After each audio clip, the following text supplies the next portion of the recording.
Yo, what's good, y'all? It's a Black Horseman. Shout out to the UGC. Shout out to my other channel, Black Horse Promotions. The whole underground community and True Media. It's everybody that keeps it 100, staying true to who they are and doing their part in this media. Shout out to everybody that's been subscribing, all the new subs. Everybody that's giving me support on this channel. I'm moving all of my sports content to this particular channel right here. So, salute to everybody that's on board and ride with me. But in the last live stream I did, we talked about the recent fights this past weekend. We had James DeGale versus Chris Eubanks. We had Romain Stavern versus Juggernaut Joe Joyce. Many other fights. We had Brandon Rios fighting.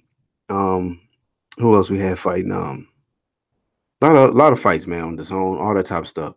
But there was an interesting topic that came up while we were doing a live stream. Sometimes we could do a live and we'll have a certain title, but we'll get off track and we'll start talking about other things. So one of the things that we started talking about was fighters switching networks. We were talking about Deontay Wilder, how he's a free agent. He could possibly sign with anybody he wants to. He can, stay with Al Heyman and, see what type of options he can get staying with Heyman. Fighting on the PBC side, he can go the ESPN route with Top Rank, Bob Arum. He can go sign with Eddie Hearn and do the DAZN thing. And, it kind of raised a good little question like, will you still be a fan of a fighter if he switch networks? Because I think a lot of people might think that they're fans of a particular fighter, but I think truthfully there is a lot of fans that support fighters that are under a particular network.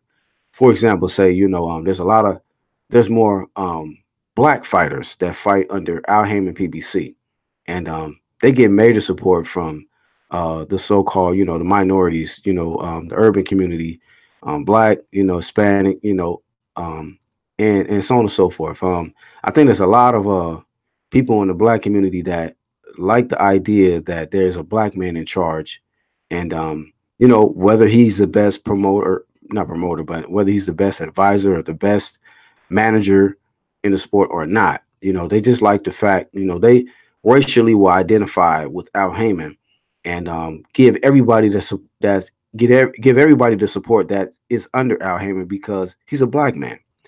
So it's really a racial thing, I think, with a lot of people when it comes to the sport of boxing and who they want to be a fan of. Now, give my example. Terrence Crawford is a tremendous talent. He's rated top pound for pound on a lot of people's lists. Work ethic speaks for itself.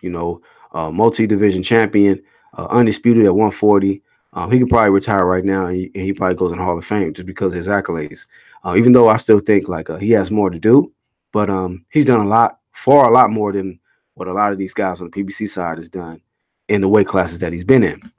And he doesn't get the same support from the black community, from what I'm seeing, from say like a lot of the casual fans, even people who act like they diehard fans that might have these channels and things like that. They won't really. Some of them do, So I'm not throwing everybody under the bus, but there's a lot of them that won't give him support for the simple fact that they see Terrence Crawford under a white man, Bob Arum or Jewish, whatever he is, but he's not black. So a lot of people will look at that like, oh, well, Terrence Crawford's a coon. Why would he sign with Top Rank, Bob Arum, ESPN? Instead of looking at it like, well, maybe this is the best career move for him, they're looking at it as he's a sellout because he's being promoted by Top Rank, which is headed by Bob Arum, who's been promoter for a lot of these fans' top fighters that came in the game, like De La Hoya, Floyd Mayweather, Mikey Garcia at one point. A lot of these different fighters. So a lot of people have come up under Top Rank, and Top Rank has put these fighters in a good position to where they can branch off and do other things with their career. But once again, goes back to the question: will you still be a fan, say like of a Deontay Wilder? Say he just shocks the world, and Deontay Wilder's like, you know what? I'm not gonna fight on PBC no more. It's more opportunities for me on ESPN.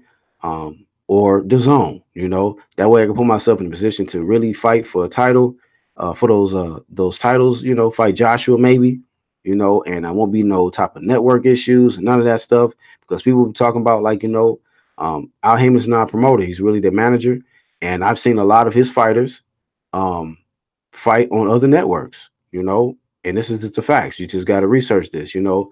A lot of his fighters, just because Al Heyman is advising them, does not mean that they have to fight on the PBC, Fox, you know, CBS or Showtime or whatever. You know, they don't have to.